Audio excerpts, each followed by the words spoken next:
In order to understand the difference, you need to understand the history of the English Bible. Turns out there's a Bible museum right here in Phoenix that has one of the largest collections of rare English Bibles in the world.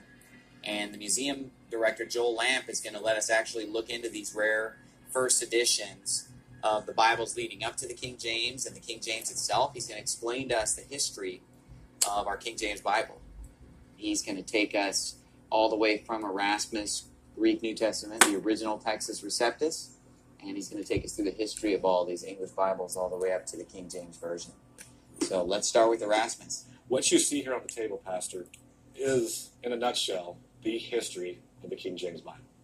Now remember, this King James Bible was printed in 1611, and there's a common misconception out there that it was the first English. Well, it wasn't. There were numerous other English examples before 1611.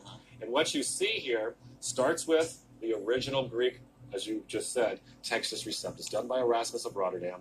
This literally changed everything from what we know today in church history as well as in just secular history. It's called the 1516 Erasmus of Rotterdam's Greek, Latin, and New Testament. Well, let's just call Erasmus what he is, the smartest man that ever lived. Okay, non-deity factor. Okay, Jesus, of course, is the smartest man that ever lived. Solomon's up there as well, but even today we consider Erasmus the smartest, whether it's in sciences, theology, philosophy. He was just that smart. And this is the original Textus Receptus, right? The original Textus Receptus. Wow. Please take a look at it. It's generally considered the most important book that was ever printed, and this is the book that launches the Reformation. Even as an atheist, you acknowledge this is the most important book ever printed. The Renaissance is launched from this. The truth comes from this book. And so we see just how imperative this book is, but what it also did was cause an enormity of problems. Right. What do I mean by Cut that money off. Flowing to Rome. There's a building under construction. There's a very famous interior designer down there that was hired to decorate it. Of course, I'm talking about the Vatican. Michelangelo, the Sistine Chapel. That money stopped flowing. The church started putting bounties on people's heads, saying, you can't teach this. This isn't what we consider accurate, even though Erasmus said, kind of got a problem here. It does say metanoia, not pay a fine. So we're going to have to address this theological issue, but the Protestant movement was birthed from this book. And what does the Protestant movement actually mean? To protest. You hear that, Negroes? You can protest. Erasmus has put the original Greek next to the church's Latin. That's correct.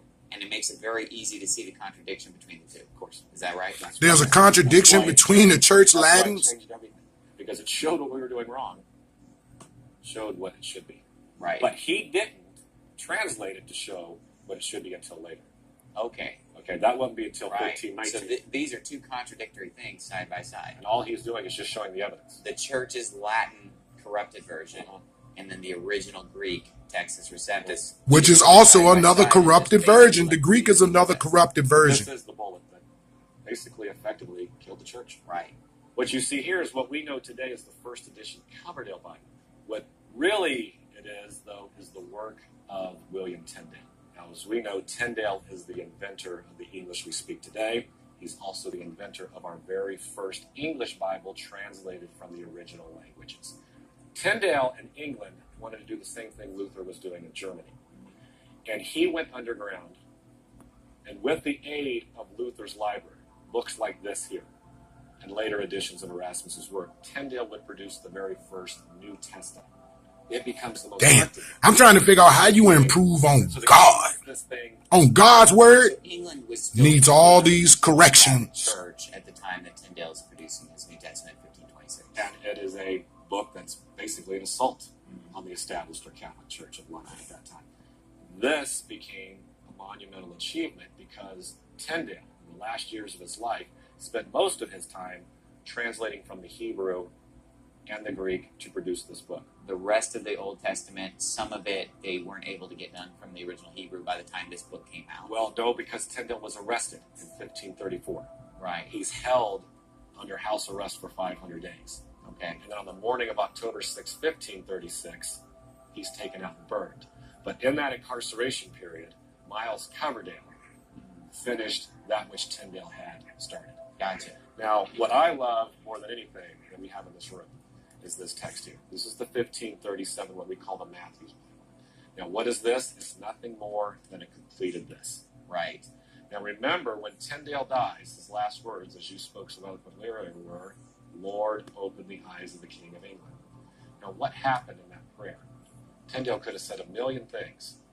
Why waste your last breath saying, Lord, open the eyes of the King of England?